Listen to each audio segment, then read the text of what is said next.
கிறிஸ்துவுக்குள் பிரியமான சகோதர சகோதரிகளே, உங்கள் அனைவரையும் தினமொரு முத்துக்கள் நிகழ்ச்சியில் சந்திப்பதில் மிகுந்த மகிழ்ச்சி அடைகிறேன்.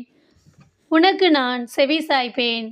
எரேமியா 33 அதிகாரம் 3 என்னிடம் மன்றாடு, உனக்கு நான் செவி சாய்ப்பேன். நீ அறிந்திராத மாபெரும் செயல்களையும் மறைபொருட்களையும் உனக்கு நான் விளக்கி கூறுவேன். பிரியமானவர்களே, உங்கள் வாழ்வில் நிகழும் பிரச்சனைகளை குறித்து என்ன செய்வதென்று வழி தெரியாமல் கலங்கி நிற்கிறாயோ? கலங்காதே. இயேசு கூறுகிறார், என்னிடம் மன்றாடு, உனக்கு நான் செவி சாய்ப்பேன். நீ அறிந்திராத மாபெரும் செயல்களையும் மறைபொருட்களையும் விளக்கி கூறுவேன் என்கிறார்.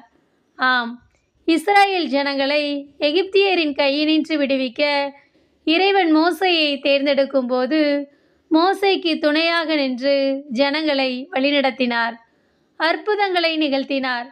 மக்கள் செங்கடலை நோக்கி வரும்போது பின்பாக பார்வோன் படைகள், முன்பாக செங்கடல், யாரும் எதிர்பாராத அற்புதத்தை நிகழ்த்தி செங்கடலை இரண்டாய் பிளந்து உலர்ந்த தரையிலே இறைவன் மக்களை வழிநடத்தினார்.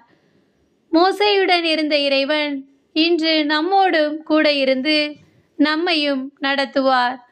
நம்முடைய குரலுக்கும் செவிசாய்ப்பார். நாம் அறிந்திராத எல்லாவற்றையும் நமக்கு விளக்கி கூறுவார். எல்லாவற்றிலும் இறைவனுடைய ஆலோசனையை பெறுங்கள்.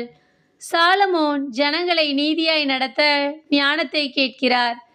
இறைவன் அவர் கேட்ட ஞானத்தை மட்டுமல்ல, கேளாத ஐஸ்வர்யத்தை கொடுத்து அவரை ஆசீர்வதித்தார்.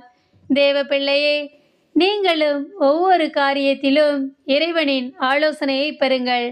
வேலையில், குடும்பத்தை நடத்துவதில், பிள்ளைகளின் படிப்பில், எல்லாவற்றிலும் அவரே உங்களுக்கு ஆலோசனை கர்த்தராயிருந்து உங்களை வழிநடத்துவார்.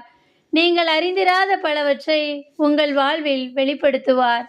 அன்பு இறைவா, எங்கள் மன்றாட்டிற்கு செவிசாய்க்கும் தேவன் நீரே. எல்லாவற்றிலும் ஞானமாய் செயல்பட நீரே எங்களுக்கு ஆலோசனை தந்து எங்களை வழிநடத்தும் இறைவா. ஆமேன்.